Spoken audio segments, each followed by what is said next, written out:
We spend our lives trying to control everything, our plans, our future, even the people we love. We plan every detail, hoping the world will follow our script, but life rarely listens. One small event, a delay, a mistake, a loss, and the order we built begins to crumble. We call it bad luck, failure, or fate. But beneath it all lies a quiet truth. Our suffering isn't caused by the chaos around us. It's caused by our desperate need to control it. Control gives us comfort. It makes us feel powerful, as if we can bend reality to our will.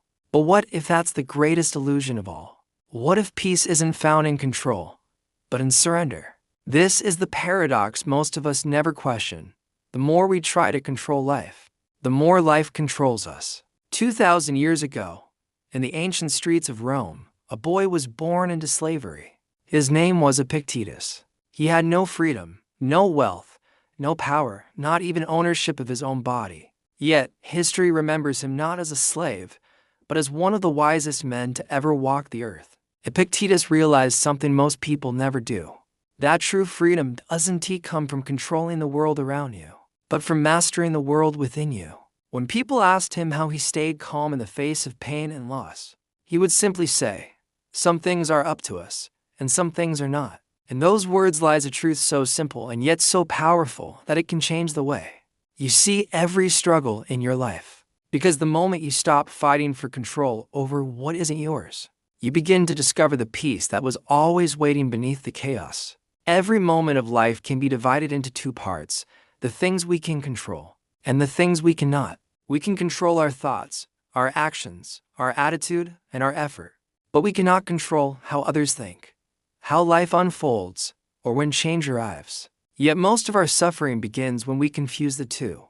We try to control people and end up losing ourselves. We try to control outcomes and end up trapped by fear. We try to control time and end up racing against it. The Stoics said, "Peace belongs to those who focus only on what is theirs to command."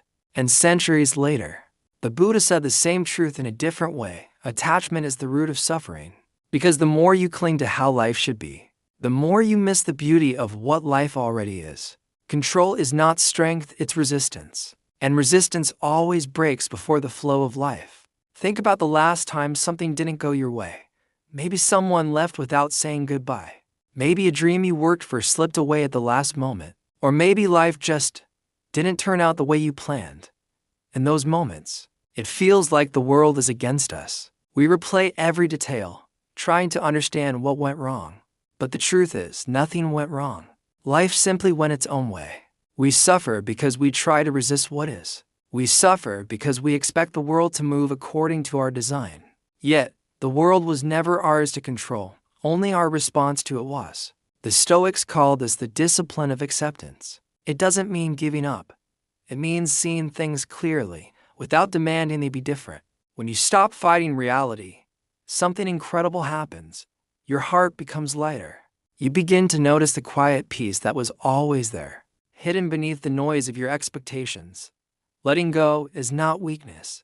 It is the quiet strength that comes from knowing what you cannot control. Imagine trying to hold a river in your hands. The tighter you grasp, the faster it slips away. But when you open your hands, the water flows freely, and you can finally move with it, instead of against it. The Stoics taught that freedom comes from surrendering what is not yours to command. The Buddha called it detachment, releasing the need for life to bend to your will. And this surrender is not resignation. It is courage. Courage to accept what is. Courage to release expectations. Courage to trust life's flow. The moment you stop trying to control the uncontrollable, a quiet peace begins to grow inside you. You realize that life is not a battle to win, but a river to flow along.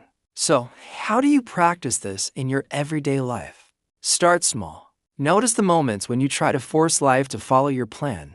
When someone behaves unexpectedly, pause. Ask yourself, is this under my control?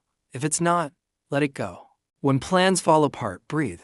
Accept that life has its own rhythm, and your peace does not depend on the outcome. When emotions rise, observe them without judgment. Your response is yours alone. The world does not dictate it. This is the quiet practice of freedom, mastering your mind, releasing attachment, and flowing with life instead of resisting it. The more you do this, the lighter life feels. The more you release, the closer you get to the peace that has always been waiting within you. Remember this: you were never meant to control the waves. You were meant to learn how to float. Life will always bring the unexpected. Peace is not found in forcing things to be different. It is found in letting life flow, moment by moment, breath by breath.